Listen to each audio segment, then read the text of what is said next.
So, hi everyone. My name is Ambreen Mirza. I'm with Open Global, president of Open Global, and talking to you from Boston. And today we have with us two of our founding members of our brand new Open Austin chapter, Dr. Aater Suleman and Ali Hussain. They're both also our entrepreneurs and Flux7 founders. And we also have Taimur Rashid, who is with Open Seattle, also one of our newer chapters as well. And Taimur joins us as Chief Business Officer of Reddis and formerly with Amazon and Microsoft. So, maybe before we get into this really great conversation, which is about, the Flux7 journey, from startup to acquisition, I'm going to let each of our speakers introduce themselves so they can, I think I won't be able to do justice. So why don't we start with you, Aater? Thank you, Ambreen. Well, first of all, thank you very much for having us. And so name is Aater Suleman. As Ambreen already mentioned, most recent venture was in Flux7.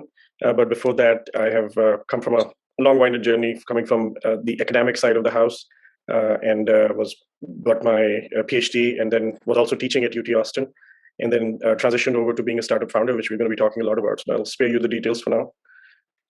My name is Hussain. I've known Aater since 2004. He was the TA for one of my classes, and he decided that I was worth keeping around in case he needed to start a company at some point in his future life. So for years he kept on telling me about, hey, I'm doing this, I'm doing this, I'm doing this. At one point I relented. I was like, okay, I'll join you, and that was it, and that was how we ended up building Flux7 together. So hello everyone, my name is Taimur Rashid, based here in Seattle, Washington. Been in the industry for about 18 years, largely focused on market development and business development. In fact, my roots go back to UT Austin, where I got my computer science degree. I think that's one common thread amongst us three, is that we all are UT graduates, right? So as we say, and I have to do it, hook 'em horns, so for all the Longhorns in the audience, right? We keep Austin weird for sure. So 18 years of experience in the industry. I started off at Oracle for about 6 years, did a variety of roles there. Spent 10 years at Amazon Web Services, where I did market development and business development for them, and about 3 years at Microsoft. And these days I'm at Reddis, which is a late stage unicorn company in the database space, and I lead business development for them. Back in 2013, we kind of counted, and there were 7 determinants of performance in the cloud. And the word flux has a tertiary meaning in the dictionary, which is more of an impact, if you will. So the idea was, well, 7 things impact the cloud performance, hence Flux7. The real answer is that this was the cheapest 5-letter domain that we could actually find at that time. So we paid just $10 for it, which was a big deal in 2013 to find a 5-letter domain at that price. I do have to note that GoDaddy was saying we can probably sell it for $2,000 in 2020. So that was a good return on investment out there. Many other startups, Flux7 actually pivoted over time as well. But closer to the acquisition, which was in 2019, our tagline was that we were helping enterprises innovate. And under that tagline, if you will, we were empowering that through the use of public cloud, and specifically we were specialists in Amazon Web Services. So going into a customer, understanding their challenges, and then building a system for them that can actually help them meet their innovation goals was the kind of you can say the end outcome of Flux7. But like I mentioned, we did actually pivot to, and it's a journey just like any other entrepreneurship journey with all kinds of ups and downs, as they call it, the roller coaster ride.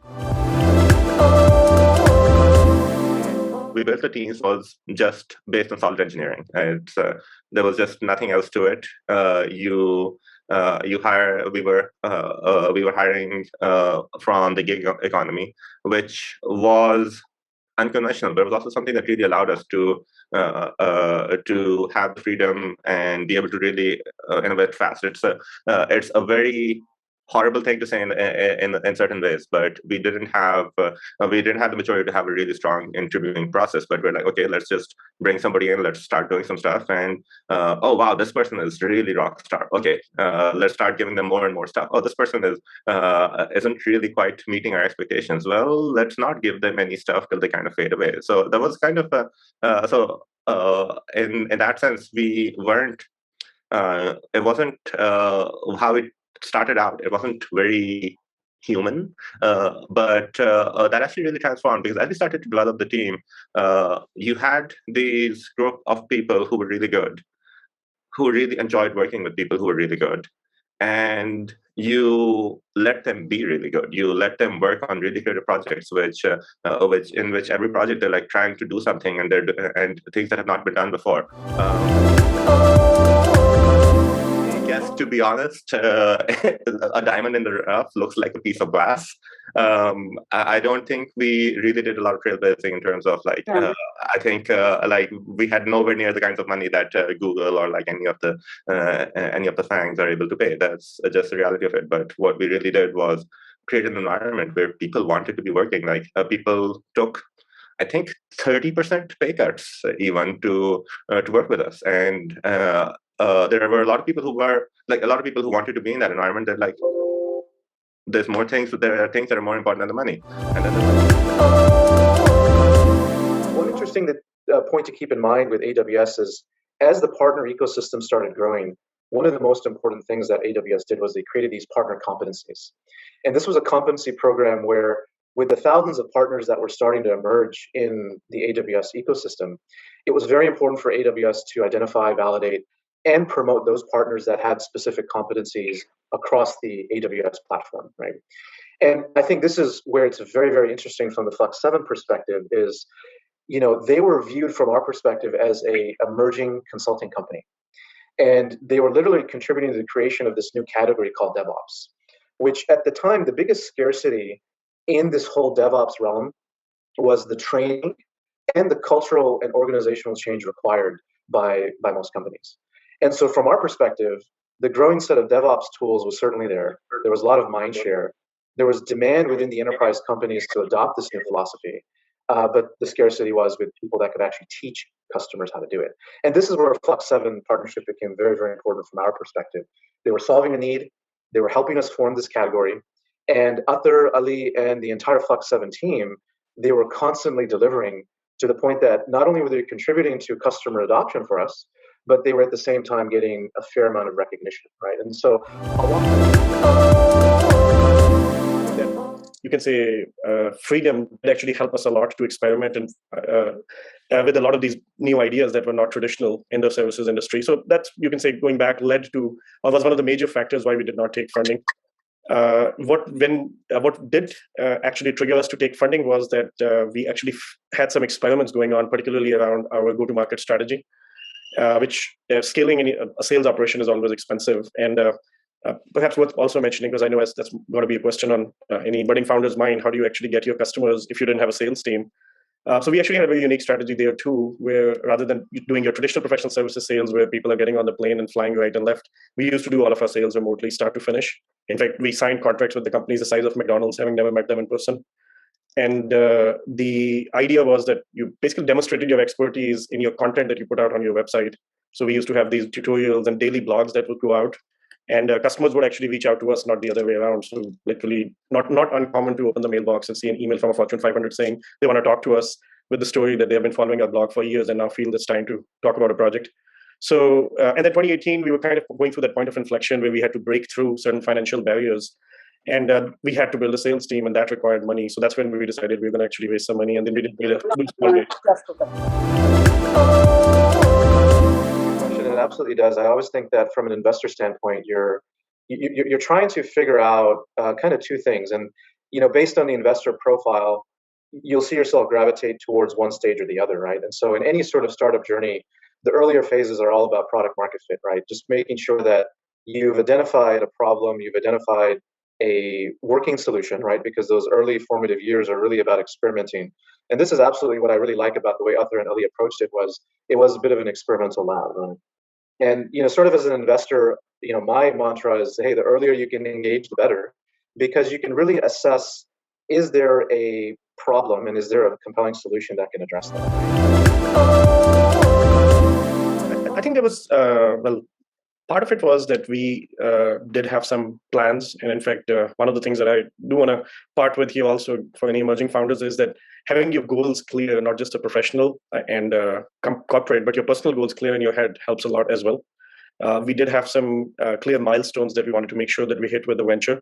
So they guided a part of that decision where it's like, all right, we feel like we are at a point where the exit is going to pay off what we were wanting out of the venture. So that was just one very logical thing. The second was that we felt Flux7 was at a point where it's going to be become more operational, where we had, as I think using Taimur's language, we had a clear product market fit, a scalable model. We had proven that you could sell, you could deliver, and this could take off.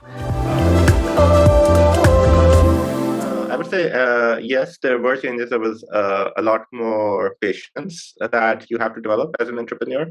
As an entrepreneur, especially as a founding member, it's not as if you can wave a magic wand and you can change the direction of the entire company. But definitely as an entrepreneur in which you are trying to influence a lot of peers, there's definitely a lot of work that needs to be done. There's also rules and risks that a startup with some 70 people can take, not a public company with 50,000 people can take. And so you kind of have to also recognize your own limitations and listen to people's rationale and know which are the battles that are worth fighting. We would consider funding earlier in the journey. I think we waited a little too long. We could have accelerated our growth had we actually gone down the funding path a little earlier. Frankly, I think we were a little too averse to the idea. I think the few things that would do differently would be more on the acceleration of the journey. I think there were certain things we could have done besides funding as well. And one of them was having our vision and mission defined a little earlier. I feel we were, like I said, in the beginning, we were going with the idea of just kind of letting the wind drive us a little too much, perhaps.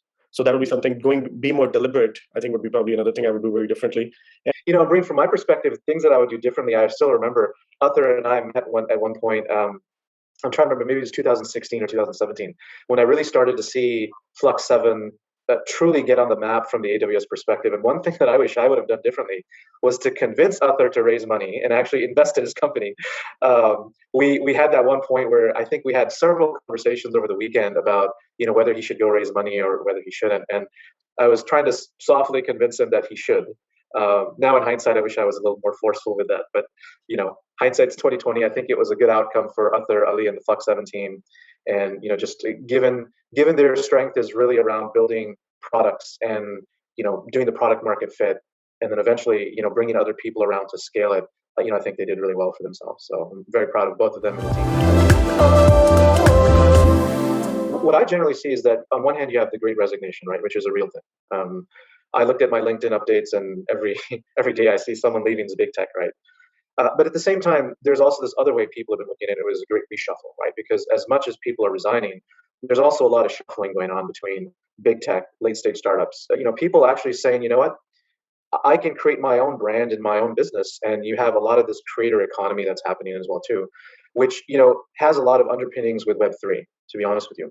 But what I look at it is that there's a paradigm shift going on, right? And there's, again, where you have an abundance of people leaving big tech and where you have an abundance of people looking to reshuffle, there's scarcity in that whole equation, right? And the scarcity is onboarding. It's like, how do you actually now take this capacity of people that are leaving and actually give them something to do, right? And so a part of it is people are figuring out, well, how do I upskill myself in new technologies?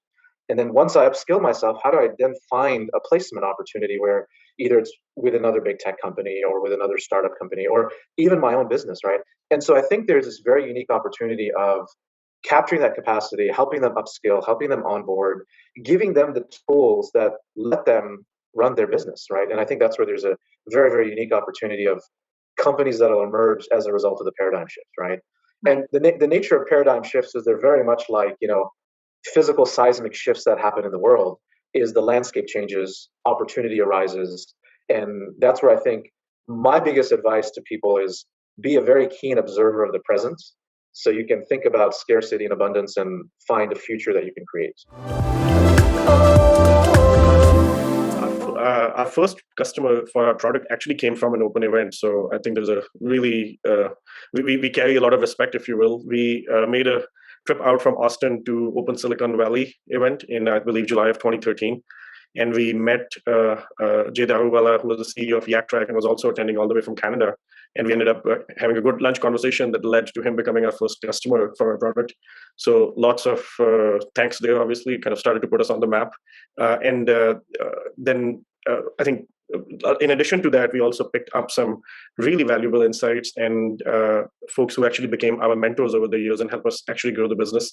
So now coming back to the Austin chapter, we took this initiative last year, and well, first of all, very, very excited that we decided to do this. And now what we're really trying to do is provide that same kind of an opportunity. Personally, I would like to provide that same opportunity to others here in Texas, where they can actually connect, find mentors, find customers. Who knows what, when you put smart people in one room, all kinds of directions. We actually have a lot of the people that provided critical advice to Flux7 coming, and we really appreciate the help of Open Global in bringing, hey, we know you're trying to do this. Let's do what can we do to make it successful? So we have Amir Heather, we have Awais Nemeth applying to join us, who were really influential in the in guiding Flux7.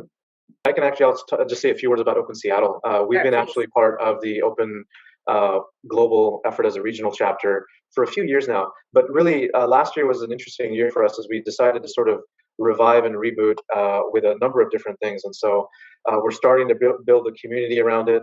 We're hosting meetups every second Wednesday of every month, where we bring in guest speakers and put a variety of topics there. Seattle is such a unique market in that you have the big techs here between Microsoft and Amazon, and so we've created a nice community of entrepreneurs and professionals. In fact, 2 recently minted unicorns are based in Seattle and have 2 Pakistani co-founders. One is Fabric, which is a headless commerce company funded by Redpoint and a variety of other venture capital firms. But then Temporal.io recently just got unicorn status, and Summer Abbas is one of the co-founders there. So we feel like we're at a very nice point where things are brewing up for this market in particular. So we have a lot of good things planned for this year. Well, with that, I think I would love to, first of all, thank all of you for your time. Thank you for joining us today. Thank you for sharing your exciting experience. I think we learned so much, and I know we're going to continue talking. This is the first of a series. We may have another follow-on, to this discussion, and I know we're going to talk further at the March 26th annual event as well. So to be continued. I think this is something we can just keep on talking about. Thanks again for sharing the knowledge, the insight, the really candid experience, but really appreciate it.